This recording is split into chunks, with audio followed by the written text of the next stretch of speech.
Prajem vám dobré ráno. Vítajte na druhom cvičení z konkurentného programovania.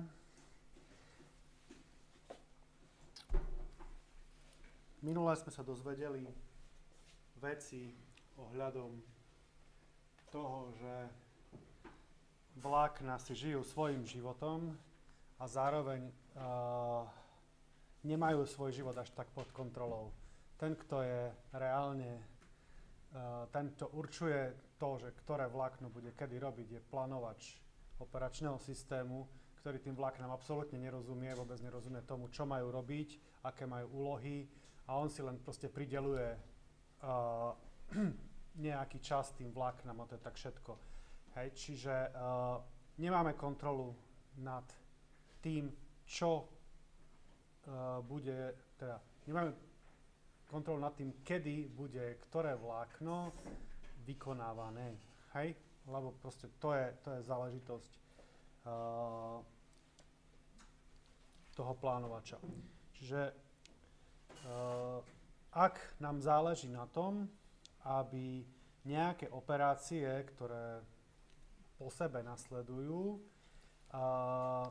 robili nejaké veci, pri ktorých to vlákno nechce byť vyrušované, to znamená, že nechce, aby k tej istej premennej, s ktorou práve robilo nejaké iné vlákno, tak na to musí použiť nejaký ďalší mechanizmus. Ukázali sme si teda kritické sekcie, pomocou ktorých vieme zabezpečiť, že ak označíme kritickú sekciu chránenú nejakým zámkom,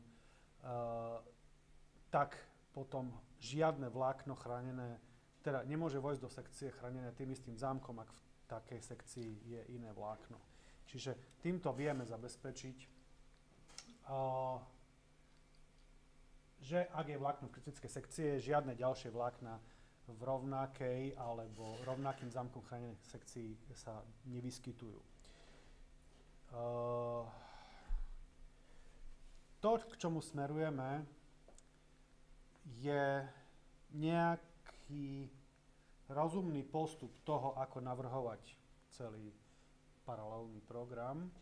A podobne ako OOP, ktoré je vlastne taký viacvrstvový modulovací systém, kde ten najmenší modul je trieda, a tie sa vlastne môžu spájať do nejakých väčších modulov a tak.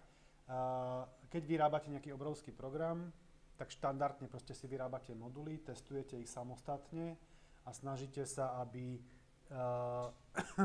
vnútorne to bolo nejako konzistentné a otestované a až potom to mohlo komunikovať s nejakým vonkajším svetom. Tak na podobnom princípe takýchto postupných obaľovaní čohosi, čo vo vnútri je konzistentné a dobré, tak až potom to môžem používať ďalej, tak vlastne na tomto princípe je postavený aj dobrý návrh paralelného programu. No a to, k čomu smerujeme, je teda vlastnosť, ktorá je deklaratívna a nedá sa vynútiť nejakým zápisom a volá sa thread safe. Čiže thread safe je niečo, čo si programátor myslí, že teraz to je vláknovo bezpečné. Ale musí o tom byť presvedčený on sám. Neviete si to vynútiť kódom. Že napíšete, že poprosím si túto triedu thread safe a ona zrazu bude. Hej? Proste neviete to vyslovene, že tak a poprosím si. Hej, musíte to sami zabezpečiť a ani to za vás nikto neoverí, že OK, už si sa dostal do thread safe stavu. Hej?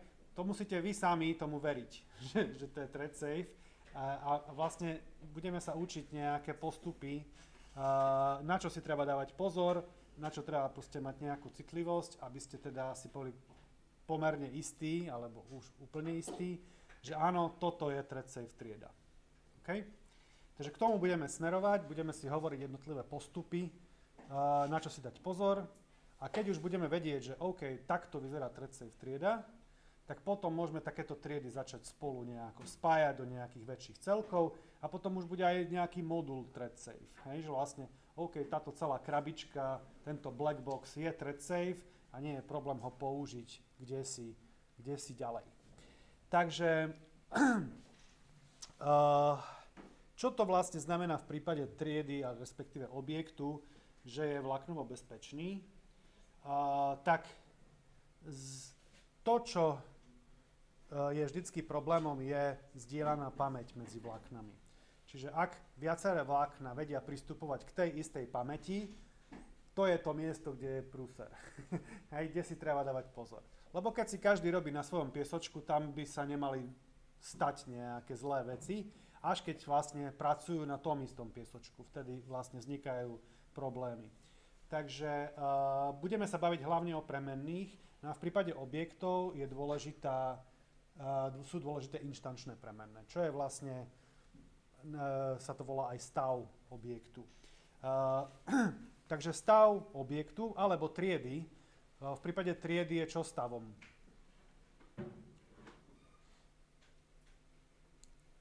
Čo myslíte? Čo je stav triedy? Keď stav objektu sú inštančné premenné, tak stav triedy je čo?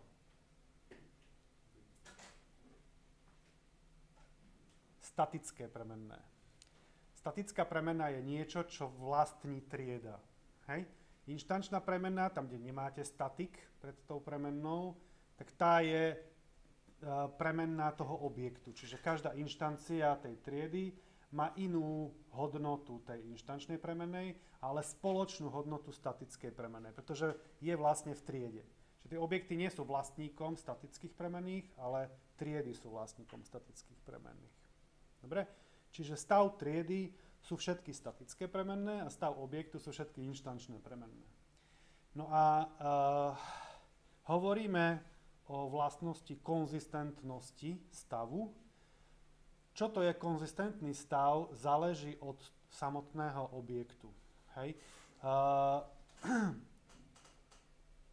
Neskôr budeme sa viacej vrtať do toho, čo to znamená konzistentný stav. Ale dobrá správa je, ak vaša trieda, alebo teda aj objekt, nemá inštančné, respektíve statické premeny, tak je thread safe. Máme prvú jednoduchú vlastnosť, že nemajte inštančné premenné a máte vláknovo bezpečné triedy. Hej? Aj objekty. To je akože pekne povedané, ale bez toho sa nám dosť ťažko, veľmi rýchlo prestane žiť. Čiže nejaké nám bude treba. Takže začníme najprimitívnejšou triedou, ako si viete možno predstaviť, čo sa týka inštančných premenných. Máme premennú, máme triedu, ktorá má jednu zadefinovanú inštančnú premennú value, ktorá je typu int, a je v nej jeden getter a jeden setter. Už nič asi jednoduchšie si vymyslieť neviete. A toto nie je thread safe. Už teraz. Už teraz je problém, keď viaceré vlákna pracujú s týmto objektom a môže sa vám stať, že už v istých málo častých prípadoch sa vám môže stať, že to sa začne chovať trošku nečakane. Čo je problém?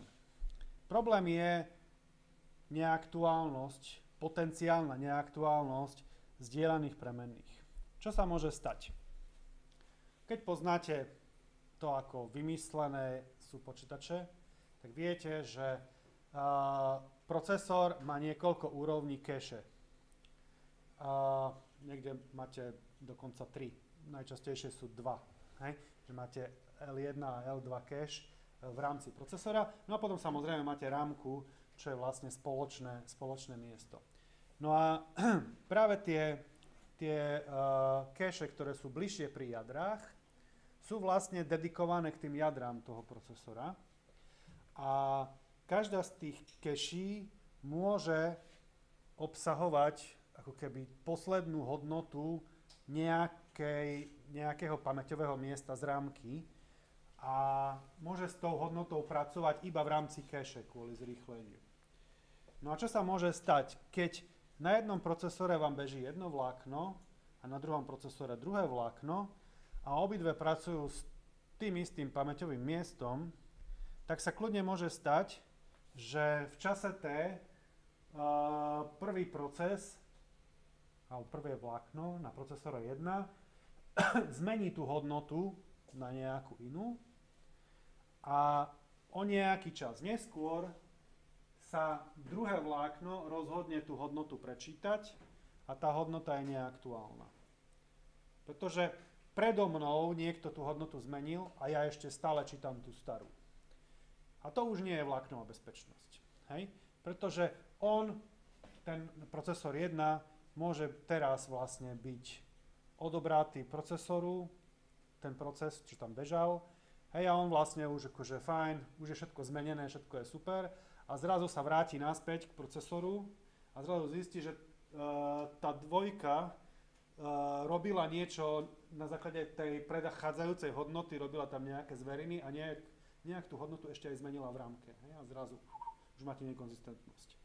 Čiže race condition už tu nám môže nastať pri takejto na prvý pohľad blbosti. Takže to je také, že nepríjemné. A keď urobíme toto, že namiesto intov dáme longy, môže nastať ešte väčší prúser.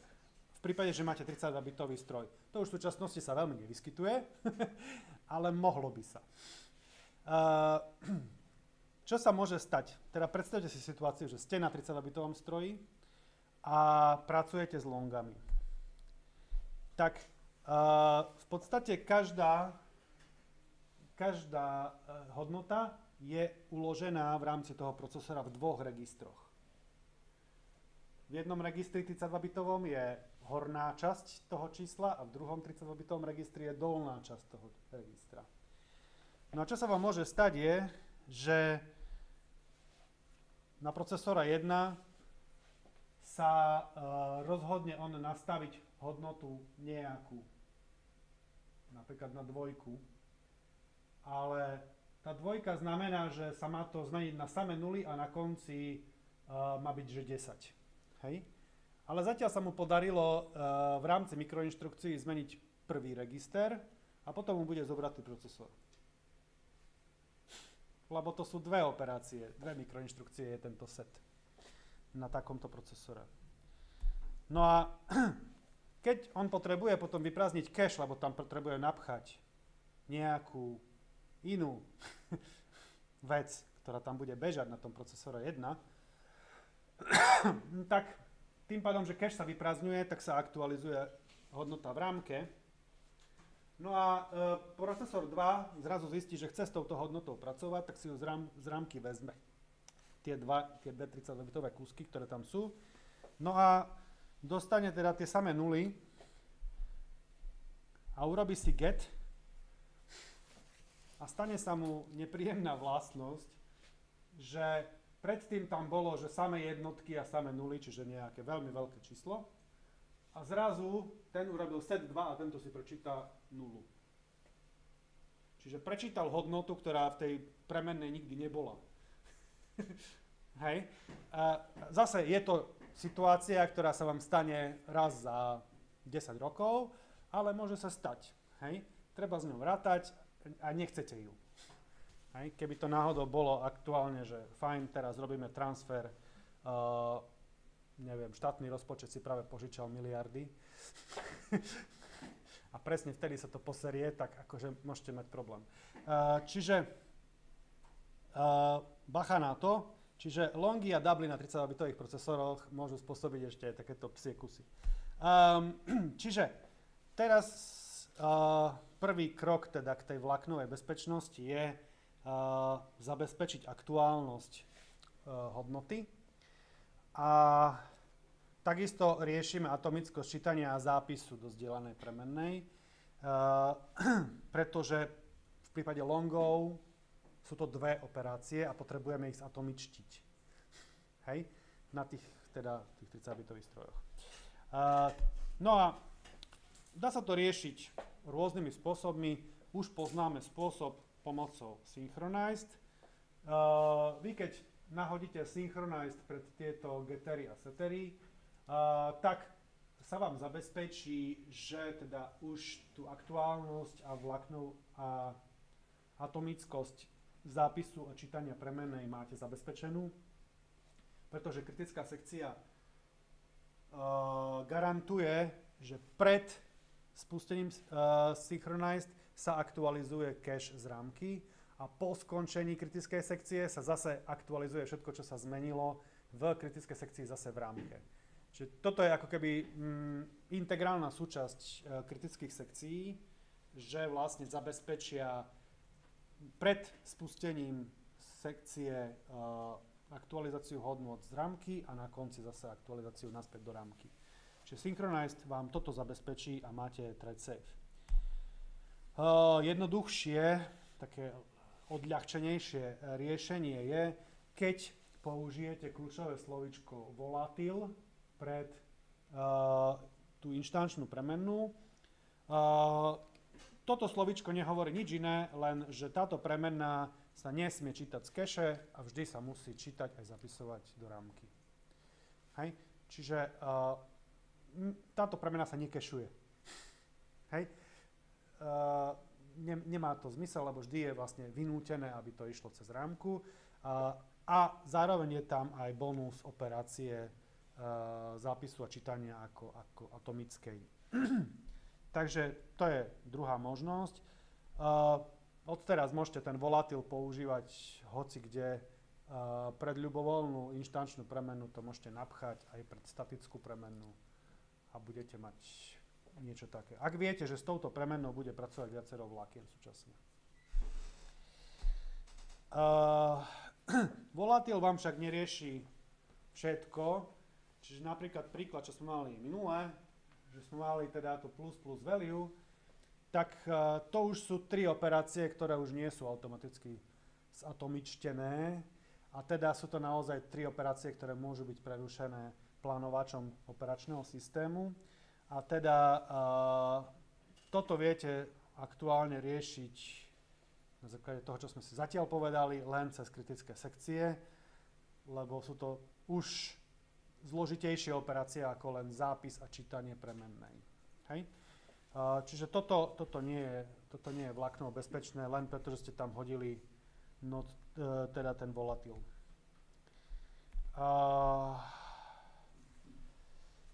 Ešte ku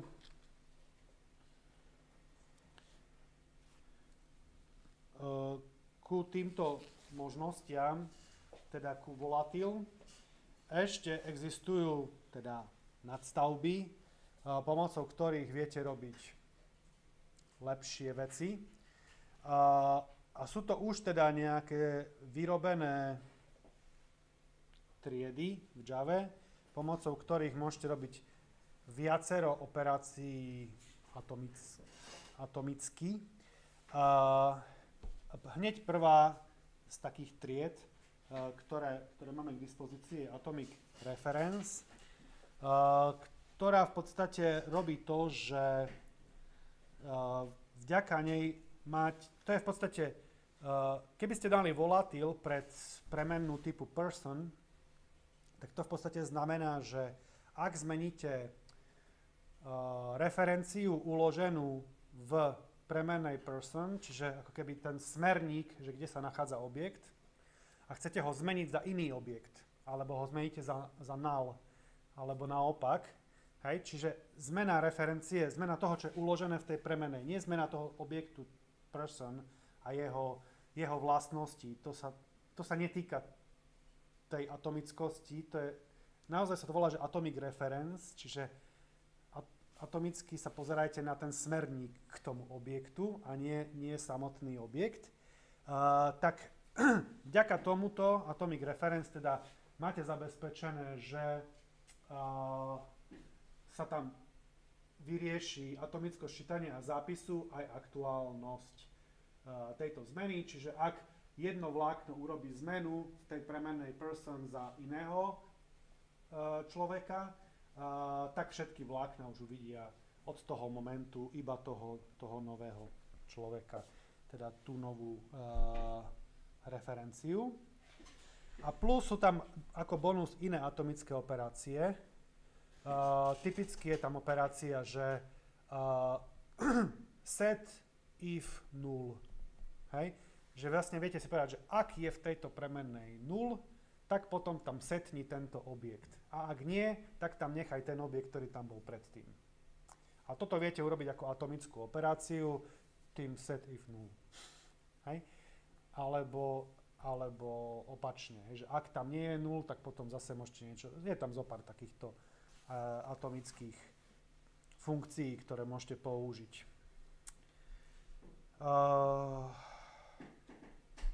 No a k nemu kamaráti sú atomické nadstavby nad primitívne typy. Máme k dispozícii 3. Atomic boolean, atomic integer a atomic long. Atomic double není, ani atomic float není, ale existujú takéto všelijaké divné preklápačky, že double to long bits a long bits to double, kde vlastne ako keby že vezmete to, ako keby ste pretypovali ten zápis tých bitov z longov na double a naopak. A pracujete ako keby... Je to akože efektívnejšie z hľadiska procesora, že nemusíte ako keby preklápať interný zápis longu na double a naopak, ale vlastne pracujete s tým longom, ale vo vnútri je schovaný double. Neviem, prečo to nedorobili, podľa mňa je to také prirodzené a pohodlné, keby sme pracovali aj s atomic doublami. Možno, že som už outdated, možno nejaká Java 23 už to má, čiže môžete pozrieť a môžem to doplniť potom do slajdov, ale čo som pozeral posledne, tak sa to veľmi nerozšírila táto množina. Dobre, takže pomocou nich viete zase robiť tie isté veci ako z atomic reference, čiže hodnota tej atomického booleanu alebo atomického integera je vždycky aktuálna, je atomický zápis aj čítanie cez rámku a zároveň máte tam bonusové operácie ako napríklad inkrementácia a get, čo je, alebo dekrementácia, alebo ja neviem, o ľubovoľné číslo a tak a viete z toho robiť teda viete si to zavolať a je to atomická operácia a nepotrebujete ďalšiu synchronizáciu kvôli tomu.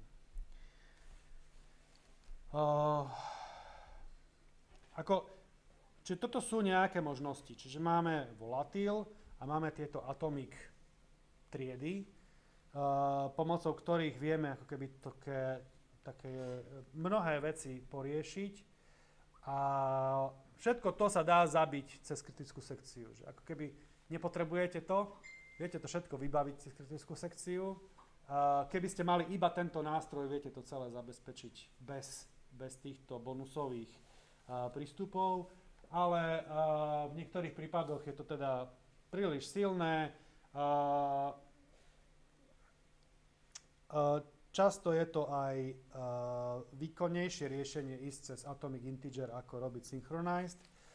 A hlavne, keď máte príliš veľa synchronized metód hore-dole po kóde, začína to byť menej prehľadné.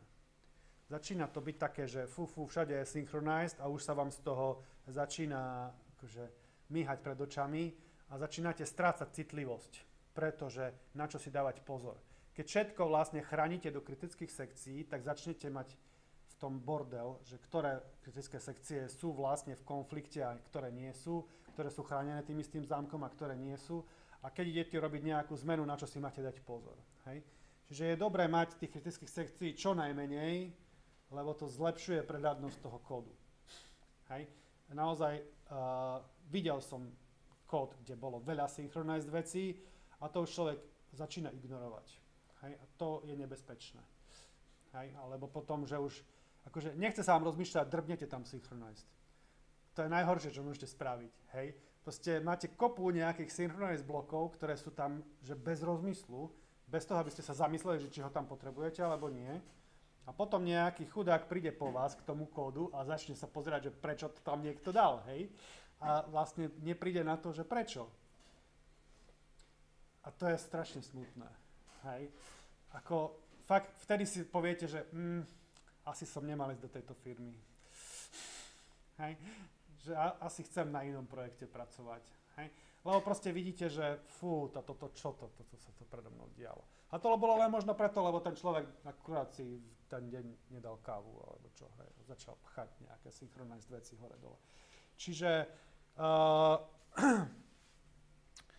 je to také, ale na druhej strane kritická sekcia je celkom zaujímavý nástroj, ako sa dá urobiť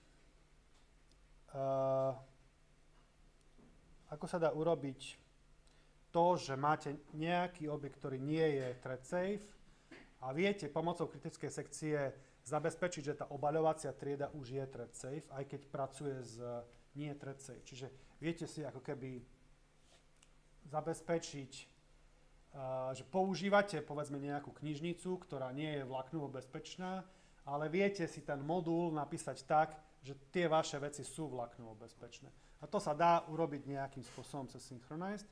Čiže niekedy proste je to akože super vec, viete sa s tým hrať, ale veľakrát je jednoduchšie proste tú vláknovú bezpečnosť hodiť na vláknovo bezpečnú inštančnú premennú, keď to stačí, a ako sa tam s tým Synchronized blokom diať. Poďme si vyskúšať ten príklad z minula, kde sme mali teda ten counter, že ako by sa dal urobiť pomocou atomickej premennej. Je to veľmi jednoduché, takže poďme si to vyskúšať.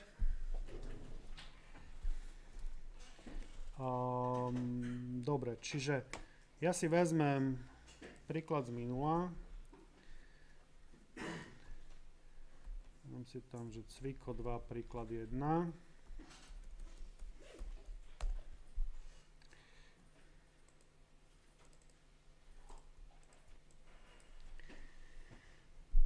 No a všetky tie synchronized veci dám preč. Čiže čokoľvek bolo synchronized zruším. A aj v counteri sme mali nejaký synchronized.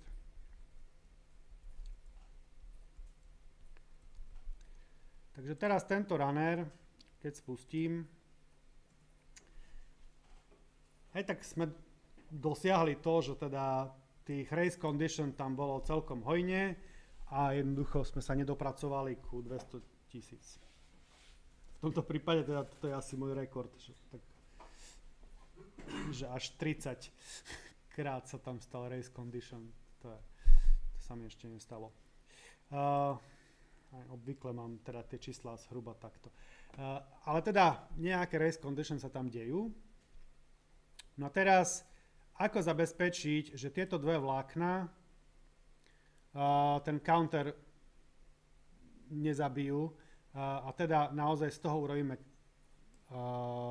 atomickú operáciu. Hej? Tak celá zábavka je v tom, že namiesto int použijeme atomic integer.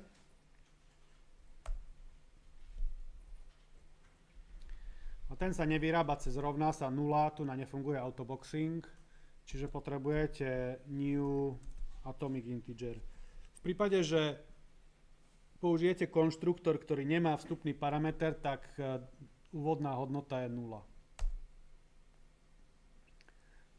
Ale môžete si dať do konštruktora nejakú úvodnú hodnotu. No a teraz namiesto plus count máte k dispozícii kopu metód, ktoré sú všetky atomické. Ako vidíte, celkom sa vynasnažili, čo sa týka metód, ktoré môžete používať.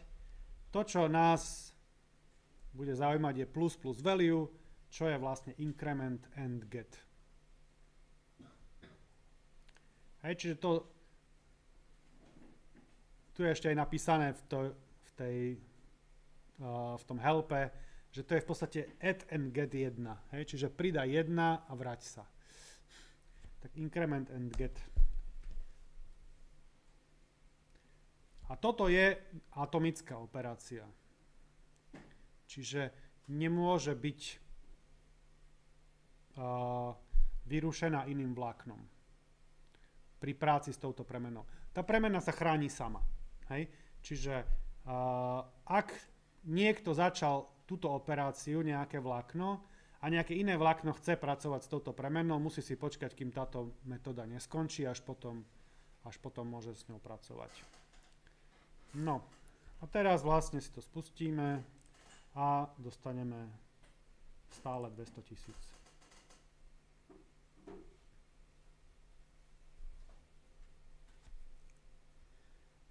Môže byť? Čiže žiaden synchronize nemám v celom kóde a predsa mi to beží podľa očakávaní.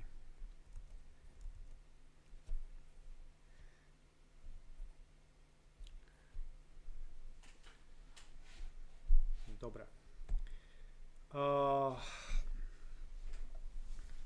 Poďme si povedať ďalšiu vec, ktorá spôsobuje porušenie vláknovej bezpečnosti alebo vláknovú nebezpečnosť. V podstate, keď sa pozrite na túto triedu, tá v sebe nemá ani len setter a už nie je vláknovo bezpečná. Čo to vlastne je? Máte nejakú inštančnú premenu, ktorá v sebe drží akési pole nejakých stringov. A máte tu getter. Hej. Táto trieda, a teda aj jej objekty, nie sú vláknovo bezpečné. Prečo je to tak? Pretože nemáte garanciu konzistentnosti stavu pri práci s viacerými vláknami. Pretože čo sa môže stať? Hociaké vlákno si môže zobrať getStates a to, čo dostane, je referencia na pole, na ktoré vy máte referenciu v rámci inštančnej premennej. Hej?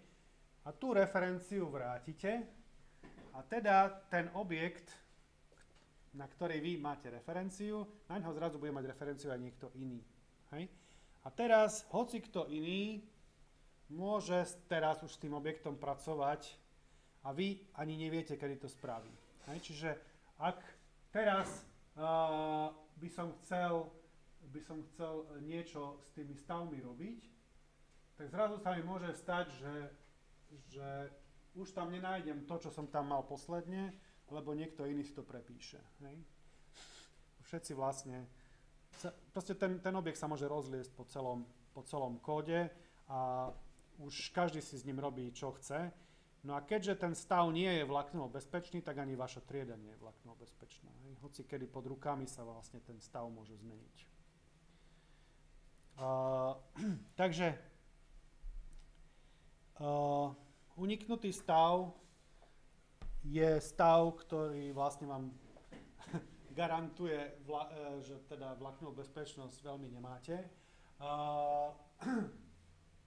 Čiže cudzí kód môže kedykoľvek pristupovať, môže kedykoľvek meniť a teda aj jednak ten kód, ktorý si ten objekt zobral, povedzme si urobí iteráciu cez to pole a nejaký iný objekt tam prihodí nejaký prvok a vám to zrazu vyhodí výnimku, že máte nekonzistentné pole, ani nedoiterujete. Hej? Nejak sa volá tá výnimka. Už si nepamätám. Hej, ale proste, že máte nekonzistentné pole a jednoducho ani for cyklus vám nedokončí. Iterátor vyhodí chybu, teda výnimku. Takže, čo sa s tým dá robiť? Tak, opäť poďme ku tým jednoduchým veciam. Čiže minule sme si povedali, že trieda, ktorá nemá žiaden stav, je vláknovo bezpečná. Hej? A druhý level je, že trieda, ktorej stav je nemenný, je tiež vláknovo bezpečná. Je to už trošku lepšie ako to, že nemáte stav, ale máte nemenný stav. A to sa zabezpečuje pomocou slovíčka final, ktorý keď si napíšete pred inštančnú premennú, tak vlastne Je to nemenný stav. Tento stav môžete naposledy zmeniť v konštruktore. Buď to urobíte priamo pri definícii toho stavu, čiže rovno v tom treťom riadku by som dal, že private final int x rovná sa 3 a mal by som už vlastne tam zafixovanú hodnotu, alebo to ešte môžem robiť v konštruktore pri kreovaní toho objektu. A keď už ten objekt je vykreovaný, tak vlastne tá hodnota už sa nesmie meniť a tým pádom ten stav ostáva nemenný. A takýto nemenný stav úplne v pohode teda môžete cez getter hoci komu dať a on sa vám meniť nebude. Hej, takýto stav. Pozor, neplatí to pre tento prípad. Keby som urobil, že final states, čo mi to pomôže? Hej, ten stav sa mi môže meniť ďalej. Čo sa mi nemení, je referencia na to pole. Ale to pole sa interne meniť môže. Hej? Čiže tiež treba dávať pozor na to, že final hovorí o tej premennej, ktorú máte tu definovanú. Čiže v prípade primitívneho typu je to jasné. Ale v prípade referencií máte final iba tú referenciu a nie ten objekt, na ktorý tá referencia ukazuje. Ten sa môže naďalej meniť. Hej? Takže na to bacha. No ale, teda keď ideme na tie primitívne typy, tak vlastne, ak máte takýto stav, ktorý je nemenný, tak nemusíte ani zamykať, ani synchronizovať. Jediné, čo sa oplatí, je teda ten final, ktorý tam napíšete, pretože vďaka final máte ako keby implicitne volatil. Nepotrebujete ho tam písať, lebo už je to automaticky urobené tak, že je hneď všade aktuálna, hneď sa to aktualizuje v rámke a tým pádom je všade teda aktuálna. Dobre. No a odteraz ideálne, ináč aj keď pracujete v IntelliJ, tak vám to dosť často aj odporúča, hej, že táto premenná by mohla byť final. Možno, že ste si to všimli. Hej, keď vlastne programujete v Java, tak odteraz, keď pracujete vo viacvlaknovom prostredí, napríklad robíte server, nejaký resťacký alebo čosi, tak už ste vo viacvlaknovom prostredí, ani netušíte, lebo vlastne každý klient je riešený samostatným vláknom. Hej? A už tam vlastne fungujete na paralelných systémoch, tak ideálne proste všetky premenné, ktoré môžu byť final, nastavte na final. To je najjednoduchší spôsob, ako zabezpečiť vysokú vláknovú bezpečnosť. Takže urobte si to ako dobrý zvyk a píšte final všade tam, kde sa to dá. Čím menej bude premenlivých premenných, tým jednoduchšie sa celý kód spravuje. Nie vždycky to ide urobiť cez final. Sú také všelijaké injektovacie postupy. Už v súčasnosti sa veľmi nepoužívajú, kedy si to bolo viacej populárne, že boli všelijaké bíny, ktoré sa kdesi vyskytovali v všelijakých XML-kách po súboroch hore-dole, ktoré vlastne vám hovorili, že ako majú byť nakonfigurované nejaké premenné kdesi v nejakom kontexte, alebo nejaké proste objekty preddefinované. A ste si to definovali v nejakých súboroch, najčastejšie XML-kových. A teda trieda, ktorá vznikala z takýchto súborov, prípadne ešte sa dá použiť objektová databáza, alebo čosi také.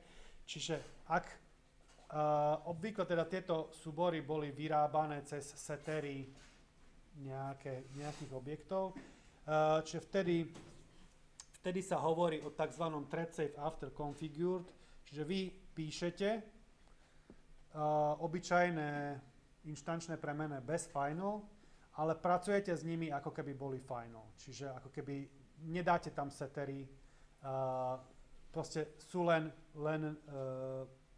alebo teda už sa robili také veci v Springu, že že máte tam síce private, ale cez nejakú reflexiu sa ten private obchádzal na tie setery a predsa sa to cez tie setery volalo a nastavovalo tie hodnoty. Hej, že ako keby, aby teda zvyšný kód sa nevedel k tým seterom dostať, len ten framework a podobne. Robili sa také všelijaké psie kusy. Dneska sa už od toho opúšťa, takže uvidíme, kam nás zavedie ďalšie desiatky rokov tvorby programov. Takže môže sa stať, že teda máte aj teda tzv. Efektívne nemenné objekty, ktoré vlastne na prvý pohľad nemajú v sebe final, len kvôli tomu, že proste sa vytvárajú z nejakého úložiska. Dobre, ideme si vyskúšať ešte jeden príklad. Ja som zavesil zadanie do Gitu, ktorý teda máme aj na stránke. To sa vám bude opakovať častejšie, ja skoro na každom stretnutí nejaké zadanie na začiatku donesiem a s ním budeme potom pracovať, takže odporúčam možno, že si urobiť proste bokom nejaký, že si vyklonujete tento Git a potom v nejakom bočnom projekte vlastne si len skopírujete súbory alebo čosi a budete si pracovať na svojom. Alebo keď chcete, tak môžete robiť v nejakých vetvách v rámci toho istého projektu, že na vás, ako si vymyslíte. Čiže ak chcete pracovať so mnou, tak teda stiahnite si toto zadanie z Gitu. Ja medzi tým vysvetlím, o čo v tomto projektíku ide.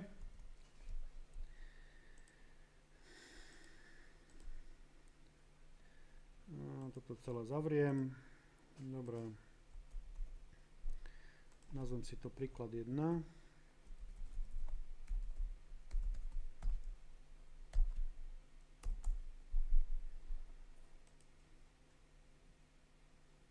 Dva. Dobre.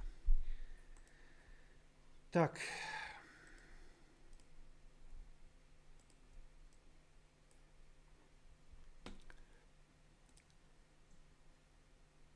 Dobre. Toto chcel byť akože humor, takže to neberte veľmi vážne, čo sa týka ideí tohto projektu. Čo sa tu deje? V launcheri sa na začiatok vyrobí 10 mužov. Každý z nich dostane do vienka číslo 1 až 10. Potom sa vyrobí jedna žena a jeden život, čo sú vlastne nejaké vlákna, teda nejaké úlohy. A tie úlohy sú podhodené vláknam thread 1 a thread 2. No a každá z týchto úloh dostane týchto 10 mužov, teda toto pole alebo list, cez konštruktor. Čiže budú zdieľať túto premennú, tento list.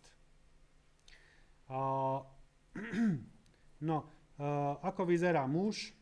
Muž je veľmi jednoduchá trieda, ktorá obsahuje 3 premenné. Má tam idečko, to je to číslo, ktoré dostane pri konštrukcii, a má tam vek a krásu. No a keď sa muž narodí, tak je mladý a pekný. Hej? A potom má tam kopu getterov a seterov. No, potom máme život. Život je úloha, ktorá beží po tých mužoch a každého muža zmení na starého a škaredého. Ale teda najprv sa muž zmení na starého, potom život povie, že bije toho chlapa a potom sa zmení na škaredého. To nebolo také, že sa len tak stane škaredým. No a toto sa urobí pre každého muža. Hej, čiže každý na konci tohto cyklu bude starý a škaredý. No a potom máme ešte ženu. A žena nerobí nič iné, len si pozerá každého z tých chlapov, ktoré má k dispozícii, a povie si, že ako asi ten chlap vyzerá a použije na to obyčajný toString toho chlapa, čiže on sám povie, že aké sú jeho inštančné premenné. Čiže či je mladý alebo starý a či je pekný alebo škaredý. OK? To je celý projekt. No a keď si ho spustíme,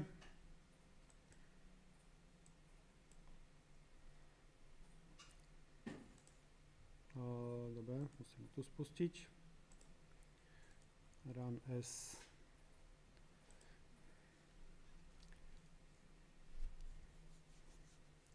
Tak cieľom tohto projektu je, aby sa vám nikdy nestalo toto, že nejaký chlap bude starý a pekný. Tomu budeme hovoriť, že to je nekonzistentný stav.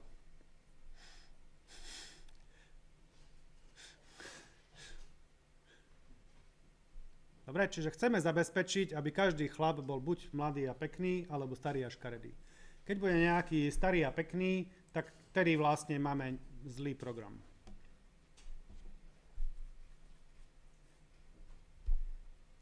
Dobre, pri každom jednom spustení sa vám stane rôzne tieto stavy.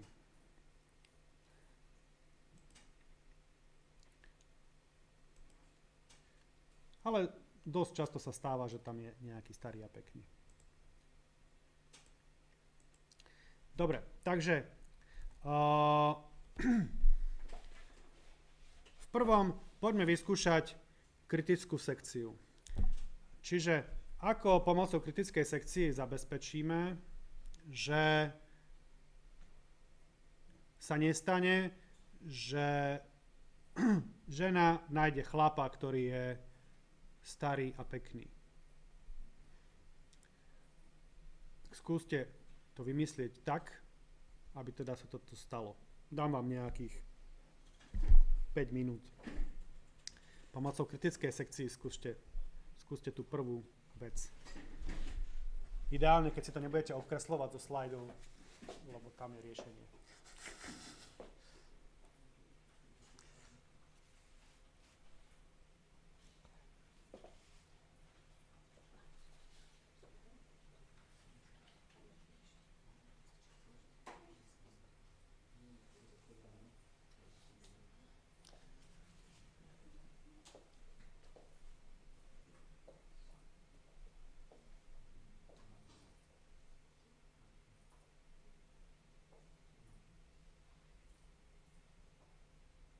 Dáme sa klonovať celý projekt.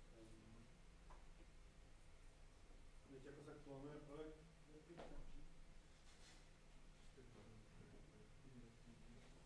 Treba ukázať, jak sa klonuje projekt?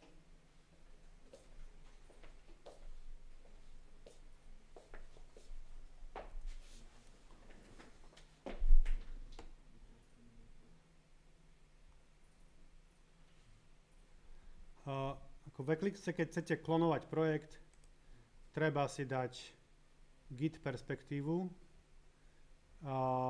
čiže window, perspective, open perspective, other, a tam si nájdete git. A dáte open a dostanete git perspektívu. A keď už ste tu, tak potom, keď sa klikne na ikonku so zelenou šipočkou, tak tu na vlastne môžete si dať klon URI a tu si viete do URI napísať tú URL adresu z projektu. Čiže tu keď si dám copper, v rámci cvičení tu je link na ten projekt.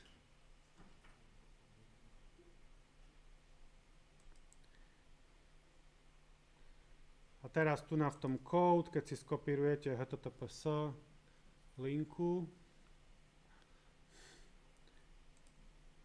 code https, skopírujem si, dám si ju sem, tak už potom len next. Tu si poviete, že kde sa to vám má šupnúť, dáte importovať všetky projekty, ktoré sú a dáte finish a budete mať vo workspace ten projekt. Hej? Ešte raz ukážem. Postupnosť. Window, Perspective, Open Perspective, Other. Tu si nájdete Git, dáte Open, otvorí sa vám táto perspektíva. Cez túto zelenú šipočku si dáte klonovať. Vyberiete si klon URI. Do URI skopírujete to, čo sa v rámci Gitu tu za tým tlačítkom Code cez to HTTPS, tu si skopírujete adresu, strčíte ju sem a už potom len dávate next, vyberiete si, že kde to má ísť, dáte importovať projekty, finish a máte projekt vo workspace. No a potom treba zmeniť naspäť perspektívu na nejakú z tých ostatných Javacku.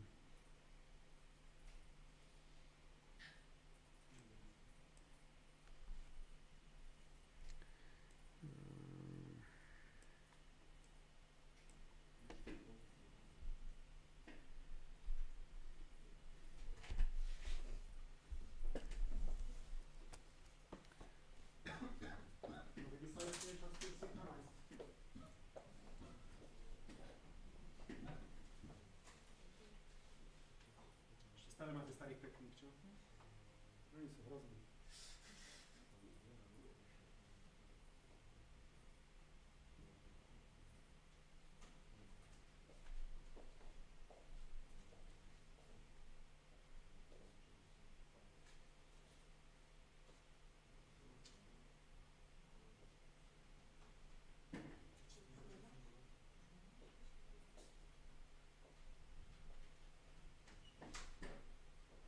Samozrejme to, čo potrebujeme chrániť, je ten list. Hej?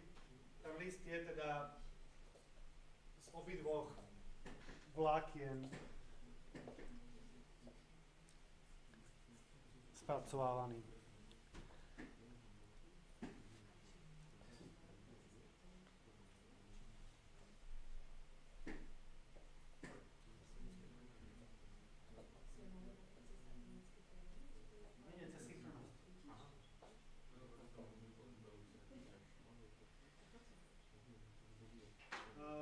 Atomic vám tu na ne pomôže. Atomic reference vlastne sa nemení, lebo ten list je tam stále ten istý. Čiže nezabezpečíte nič.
Tak ako stále sa to stiahnem zipko.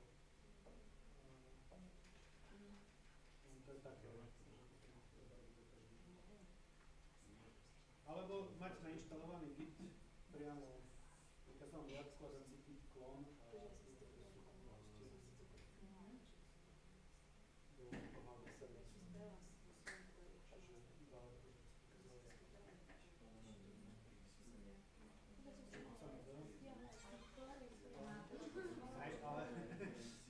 Ale neviem, či máš Git.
Stále sú aj starý pekný.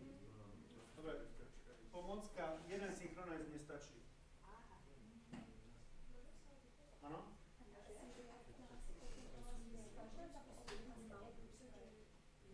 Každý posledne vypíše, takto vypíš, a hej, za každým vypíše.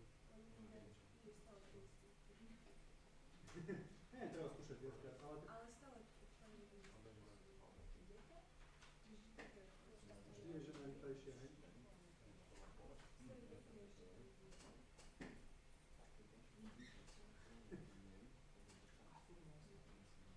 Tak neviem, no, ten schedule je taký. Treba skúšať. No, niekedy...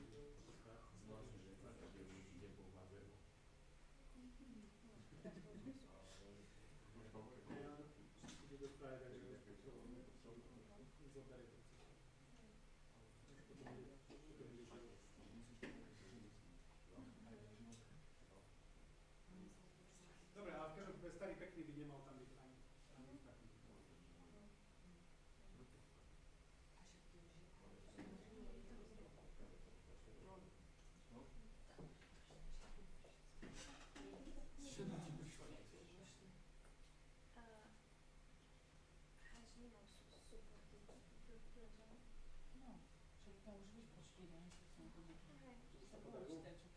Ale ty tam písal na error.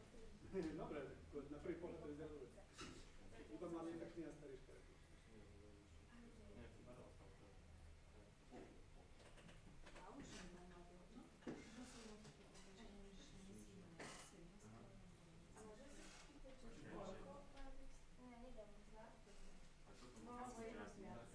Aha, neviem, dva stačí.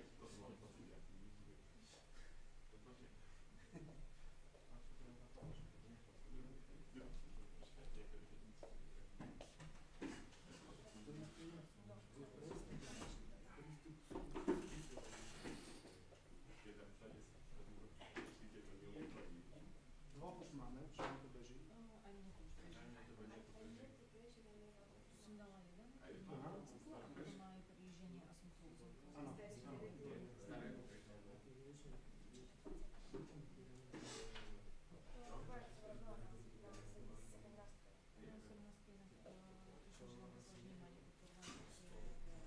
Dobre, čiže poďme si to teda povedať, keď už viacerí to majú dobre. Takže samozrejme ten list tých mužov je teda to, čo treba chrániť. A teda máme ženu a život, ktoré s tým polom pracujú, hej? Alebo teda listom. Čiže potrebujeme zabezpečiť, aby nastavenie toho, že je starý a škaredý, bolo atomické. Tým pádom sa nestane to, že počas zmeny chlapa z mladého na starého sa proste bude prerušený ten proces a ostane mladý, ale ešte bude pekný. Hej? Čiže toto potrebujeme zatomičtiť. No a čiže tu budeme potrebovať synchronized block. No a teraz otázka je, že čo má byť zámok? Hej? Tak zámok by mal byť ten istý objekt pre obidvoch. Hej? Tak keby som použil this, tak mi to je na nič. Lebo this je v tomto prípade život a u ženy by to bola žena. Tým pádom by to boli dva rôzne zámky a tým pádom by sa by to vlastne nefungovalo, hej? Lebo každý by išiel do inej kritickej sekcie chránenej iným zámkom a vlastne ochrana by tam bola nulová. Čiže potrebujeme spoločnú premennú a to je jedine to men. Hej? To je ten správny ochránca tej sekcie. A to isté urobíme teda u ženy. Čiže žena, keď hodnotí chlapa, tak to bude robiť v synchronizovanom móde. Zase tam dáme men.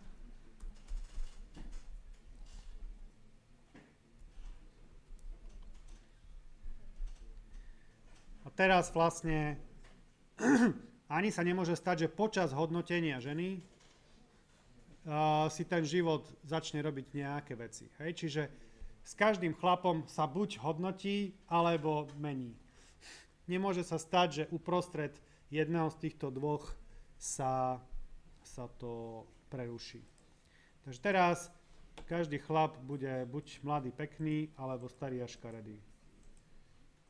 Teraz...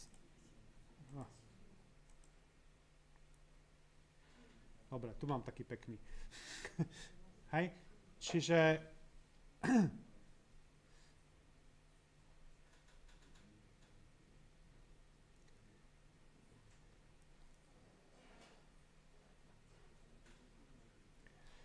Čiže 5 chlapov bolo bitých, potom žena prešla všetkých chlapov a potom život dobil ďalších 5. Hej?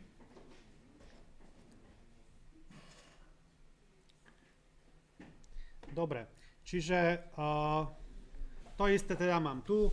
Dôležité je, aby teda to bol naozaj ten istý zámok. Nemusia to byť nutne chlapi. Teoreticky v tomto prípade by mohol byť aj chlap. Aj iba ten jeden muž by mohol byť zámok, že by sme mohli mať vlastne 10 zámkov a každý chlap by sa chránil sám. Dá sa chápať? Hej? Tým, že vlastne ten muž sa mení, iba sa menia jeho inštančné premenné, tak on by sa mohol chrániť aj sám. Čiže aj každý jeden prvok toho poľa by sa mohol sám chrániť.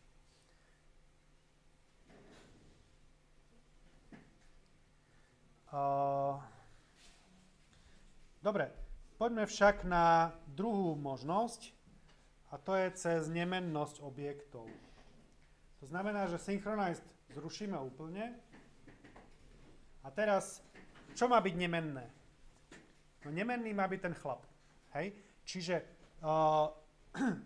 keď napríklad stringy tak fungujú, hej? Vy keď chcete string rozšíriť o jeden znak, urobíte konkatenáciu stringov, tak sa nestane to, že ten pôvodný string ako keby sa rozšíri, ale ten starý string sa zahodí a vy robíte nový objekt typu string. Čiže string je interne vláknovo bezpečný, pretože má ten stav nemenný. Je to finálny stav. Podobne funguje napríklad, čo je ešte také,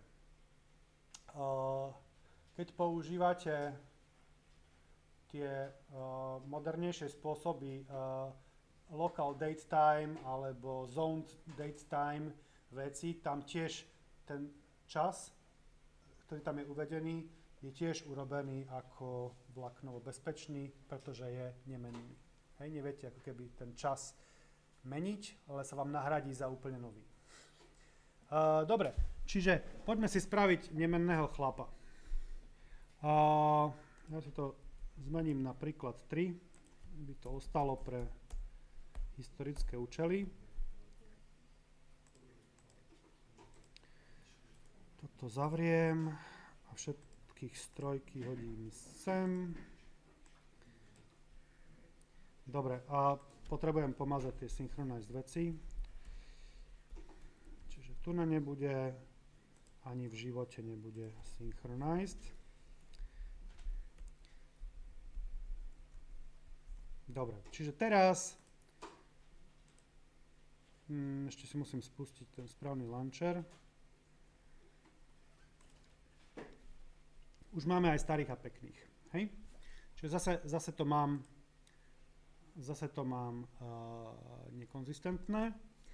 No a teraz spravím teda ten zásadnú zmenu, že poviem, že každý muž bude mať konečný stav veku a krásy.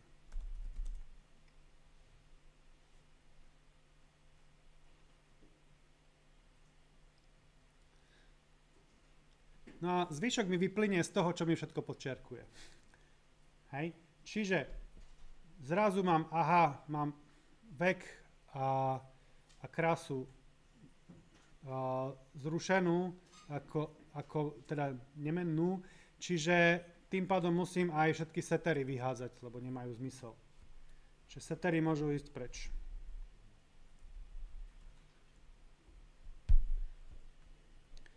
No a muž je už teraz vláknovo bezpečný. Nemá ani jeden setter, má samé getery. Ako dobre, IDčko ešte by tiež mohlo byť final. Teraz máme vláknovú bezpečnosť.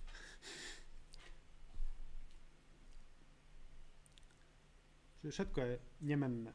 No ale ako potom môžem vyrobiť starého chlapa? Tak vyrobím si na to štandardne statickú metódu.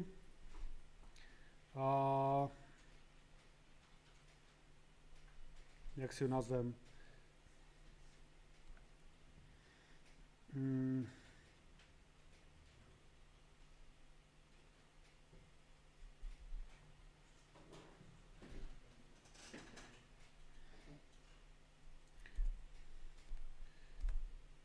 Make old. Neviem. A on bude mať teda nejakého chlapa na vstupe.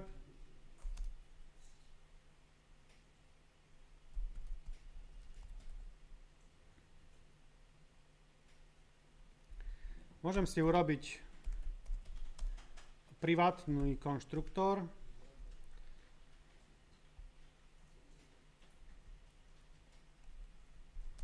Kde si dám všetky tri vlastnosti, čiže string age, aj string charm,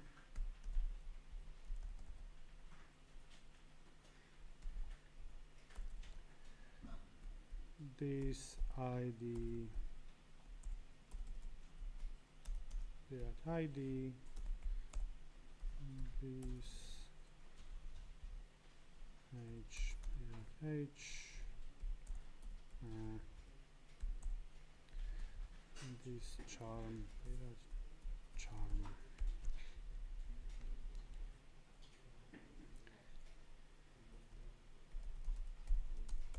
Return new.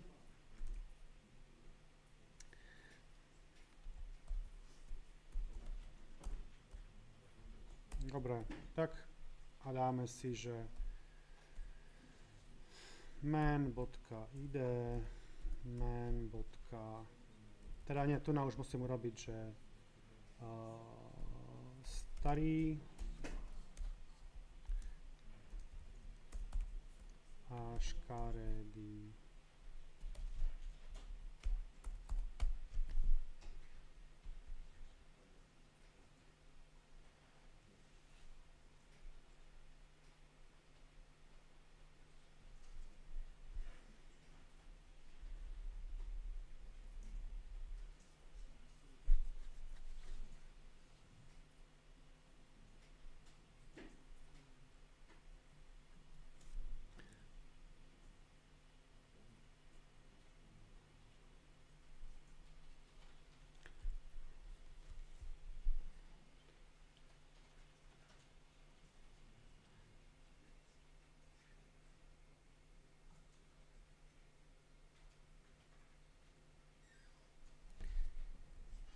No teraz mám vyrobeného chlapa a mám nejakú statickú metódu, ktorá mi vie dodať iného chlapa, ktorý vychádza z toho pôvodného, ale už je starý a škaredý. No teraz život.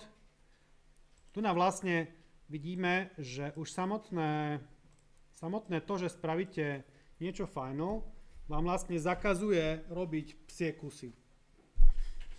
Hej? Už jednoducho nemáte možnosť urobiť to, že najprv zmeníte čosi a potom robíte výpis a potom zmeníte čosi. Jednoducho vás to zväzuje to urobiť dobre. Tam sa nedá s tým hnúť. Hej? Čiže tu na vlastne by som potreboval teraz iterovať cez tých mužov nejako cez obyčajný cyklus.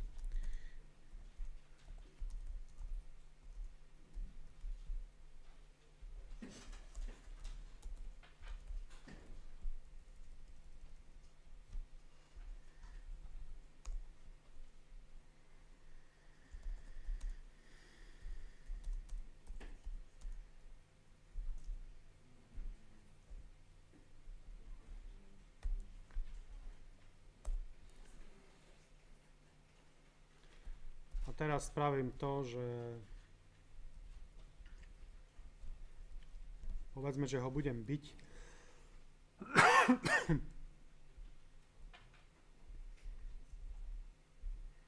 No nakoniec spravím, že man.set na pozíciu i a tam dám, že man.makeOldMan.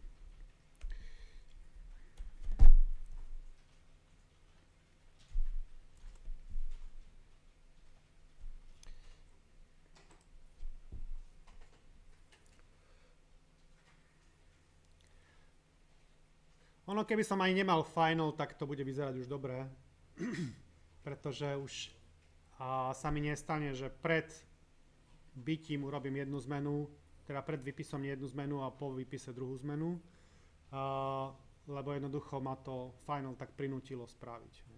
Keď som teraz final zrušil, tak neuvidíte zmenu. Ale tak je to lepší spôsob.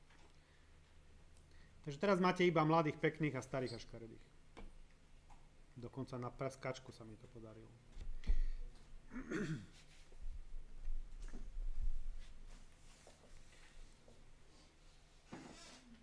Takže skvelé na tom je to, že už vás to aj nutí robiť pekný kód.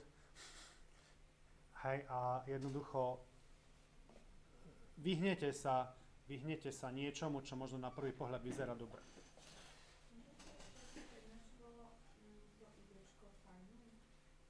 Nemuselo by byť.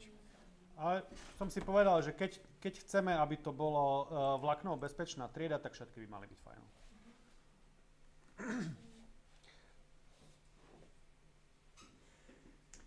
A povedali sme si, že dávajte final všade, kde sa dá.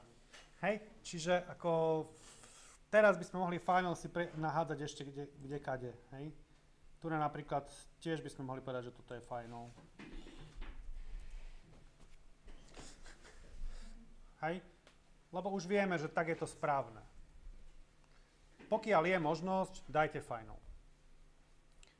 Keď vám to nerobí problémy. Hej? A nechajte iba to, čo final nie je, teda všetko ostatné, to, čo potrebujete, aby final nebolo, tak vlastne nespravte. Hej? Čiže môžeme aj tu si napísať final. Hotovo. V launcheri to asi nemá zmysel, lebo on tam nemá inštančné premenné. Hej? Ale akože princíp je, aby ten muž bol final. Teda jeho inštančné premenné. Dobre.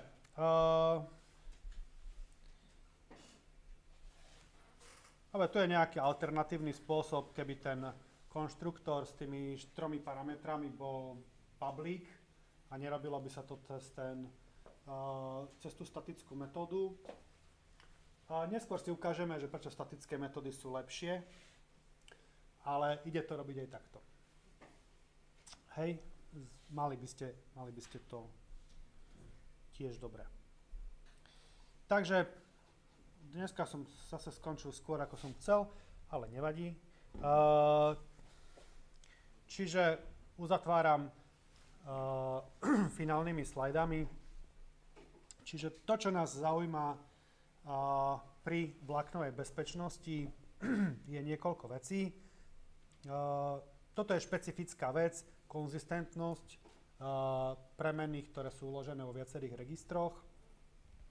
Keď máme 32-bitové procesory, tak vtedy máme long a double, kde jednoducho bacha na to ideálne pred každý jeden napísať volatil, aby ste mali garanciu toho, že tá hodnota bude vždycky atomicky zapísaná aj prečítaná. Samozrejme viete to urobiť aj cez synchronized alebo cez atomic. Aktuálnosť premenných je tiež dôležitá súčasť vláknovej bezpečnosti. To viete zabezpečiť aj cez volatil, aj cez atomické premenné, aj cez synchronized a aj cez final.